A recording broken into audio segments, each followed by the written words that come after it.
السلام علیکم ورحمۃ اللہ وبرکاتہ نحمدہ ونصلی علی رسولہ الکریم اما بعد۔ برادران اسلام، معزز دوستوں، بزرگوں اور بھائیوں، مزارات پر ہونے والے وہ اعمال یا وہ عقائد، ان کا تعلق قرآن اور احادیث سے کہاں تک ہے یا ان کی حیثیت کیا ہے، ہم اس کو قرآن اور احادیث کی روشنی میں دیکھ رہے ہیں۔ چنانچہ غیر اللہ کے نام پر جو نظریں اور نیازیں ہو رہی ہیں،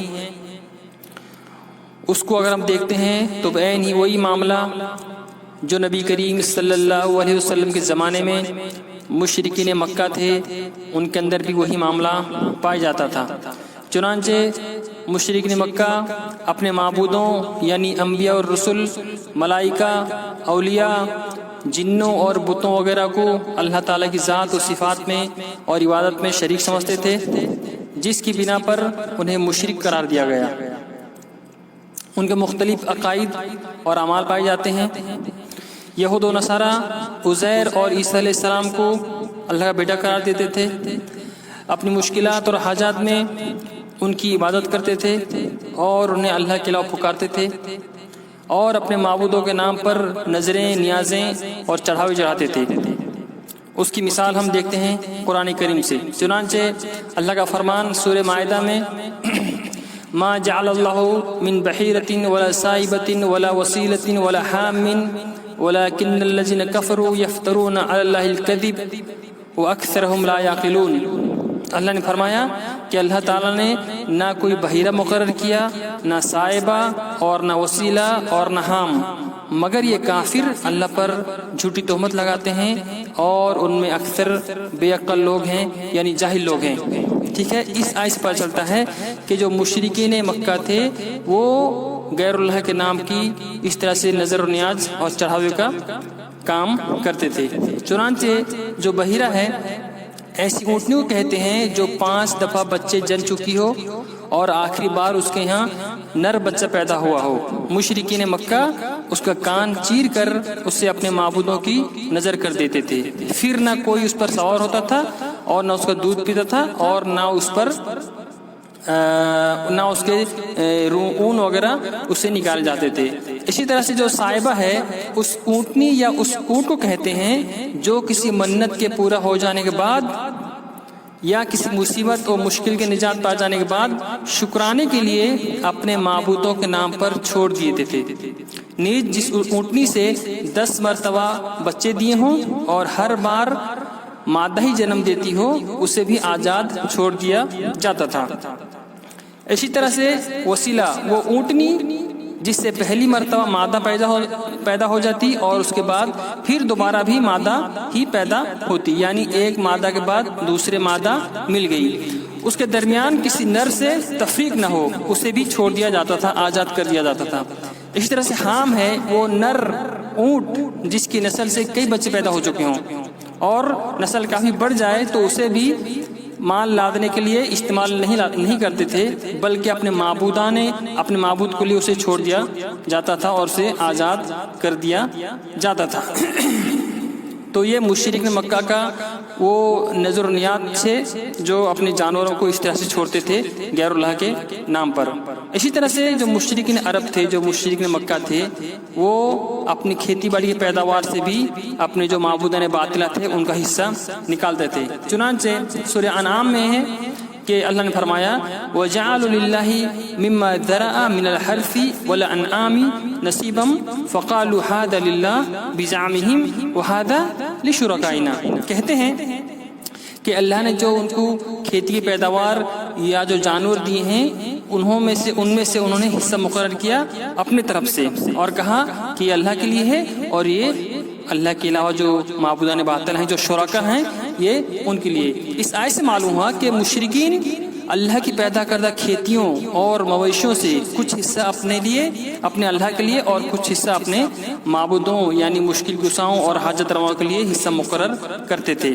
ٹھیک ہے، تو اللہ کے حصے کو وہ کیا کرتے تھے؟ جو مہمان نوازی ہو یا غربا اور مساکین میں تقسیم کرنے ہوں، وہ اللہ کے حصوں میں سے اس کو خرچ کرتے تھے، اور معبودان باطلہ کے حصوں کو وہاں کے جو مجاور رہتے تھے ان کی ضرورتوں میں خرچ کرتے تھے۔ اگر بتوں کے مقرر حصے میں سے توقع کے مطابق پیداوار نہ ہوتی تو اللہ کے حصے میں سے نکال کر اس میں شامل کر دیتے، اور اگر اس کے مخالف معاملہ ہوتا تو اپنے معبودوں کے حصے میں سے کچھ نہ نکالتے، اور کہتے تھے اگر اللہ کا حصہ کچھ کم جائے تو اس میں کوئی مشکل نہیں ہے، کیونکہ اللہ تعالیٰ غنی ہے۔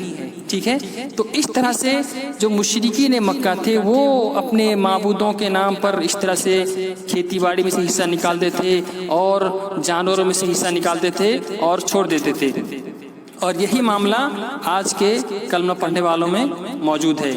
دن رات غیر اللہ کی صدائیں، کیا کہ اس بابا کو چھوڑ کے ہم پریشان ہو گئے، ہم نے اس بابا سے نظر نیاز نہیں دی تو ہم پر یہ مصیبت آ گئی۔ اس میں سے کوئی کہتا ہے نظر اللہ نیاز حسین، ٹھیک ہے، صوفیہ کے مزاروں اور آستانوں پر بکریوں اور گایوں اور مرغوں کا ذبح کرنا اور وہاں پر چڑھاوے چڑھانا یہ بالکل عام ہے۔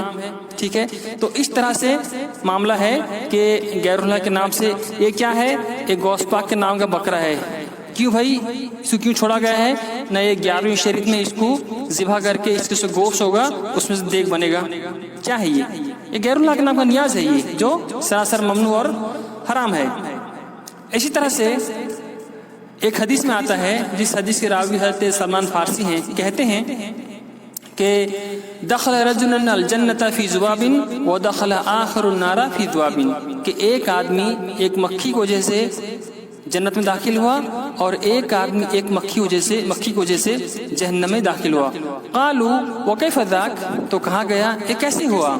کہتے ہیں مر رجلان ممن کان قبلکم علی الناس، کہ تم میں سے پہلے جو لوگ تھے ان میں سے 2 آدمی گزر رہے تھے، معہم صنم لا یمر بہم احد الا اقترب لصنمہم، کہ ان کے جو بت تھے، یہ 2 آدمی جہاں سے گزر رہے تھے، گزرنے کا جو جگہ تھا وہاں پر ایک بت تھا اور اس بت کے ماننے والے تھے، تو وہ کہتے ہیں کہ یہاں سے کوئی آدمی نہیں گزرے گا جب تک کہ کوئی چڑھاوا نہ چڑھا دے۔ فقالوا لأحدہم قرب شیئا، تو ان معبودان باطلہ کے جو پجاری تھے، جو وہاں کے مجاور تھے، تو ان دونوں میں سے ایک کو کہتے ہیں کہ کوئی چڑھاوے چڑھاؤ، کوئی نظر نیاز چڑھاؤ، تو ان میں سے کہتا ہے قالا ما معی شیء، کہ میرے پاس کوئی چیز نہیں ہے، کیونکہ ہم مسافر ہیں، ہمارے پاس کوئی سامان نہیں ہے، تو ہمارے پاس کوئی چیز نہیں۔ کہتے ہیں قالو قرب ولو ذبابا، کہ چڑھاوے چڑھاؤ اگرچہ ایک مکھی ہی کیوں نہ ہو، اگرچہ ایک مکھی ہی کیوں نہ ہو۔ فقرب ذبابا ومضى، تو اس آدمی نے ایک مکھی ماری اور اس جو معبود تھا اس پر چڑھاؤ چڑھائے، وہ مزہ اور چل دیا۔ جب آگے چلا فرماتے ہیں فدخل النار، وہ آدمی جہنم میں داخل ہوا۔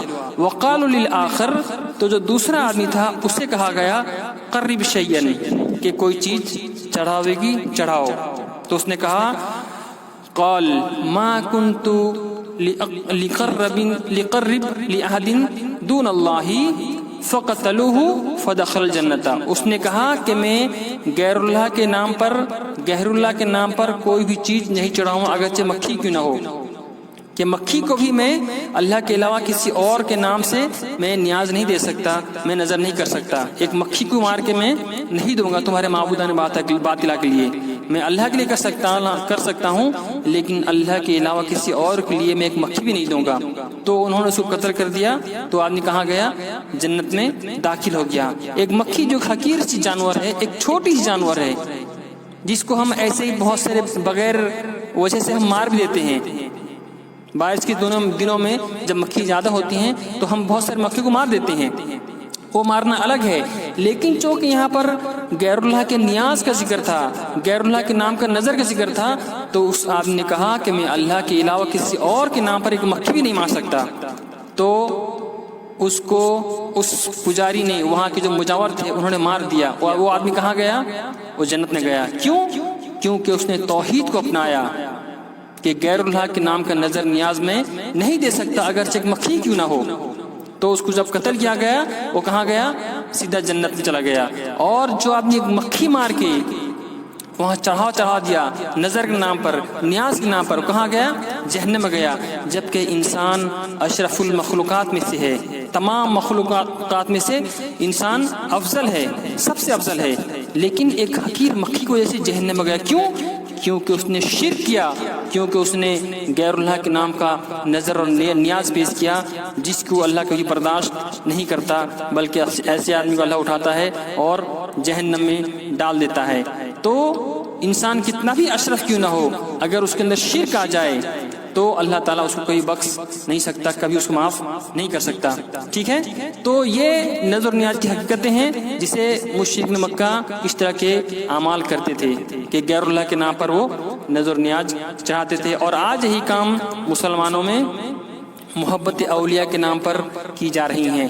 جس طرح سے نوح علیہ السلام کے زمانے میں 5 صالحین کو ان کے محبت کے نام پر لوگوں نے ان کی عبادت کی اور وہ گمراہ ہو گئے، اور آج امت محمدیہ کے اندر میں بھی 5 لوگوں کو لوگوں نے مشکل کشا، حاجت روا، بگڑی بنانے والا بنایا ہوا ہے۔ وہ 5 کون ہے معلوم ہے؟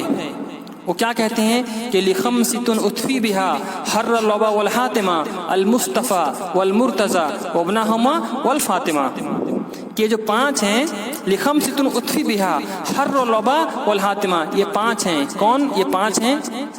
جو تمام مصیبتیں بلائیں کو ٹال دیتے ہیں، مصیبتوں کی جو گرمی ہے اس کو بجھا دیتے ہیں، اطفی بہا، بجھا دیتے ہیں۔ کون ہے؟ المصطفیٰ، کون؟ محمد صلی اللہ علیہ وسلم، المرتضیٰ، علی المرتضیٰ، وابناہما، ان کے 2 بیٹے کون ہیں؟ حسن حسین، والفاطمہ، اور فاطمہ رضی اللہ عنہا۔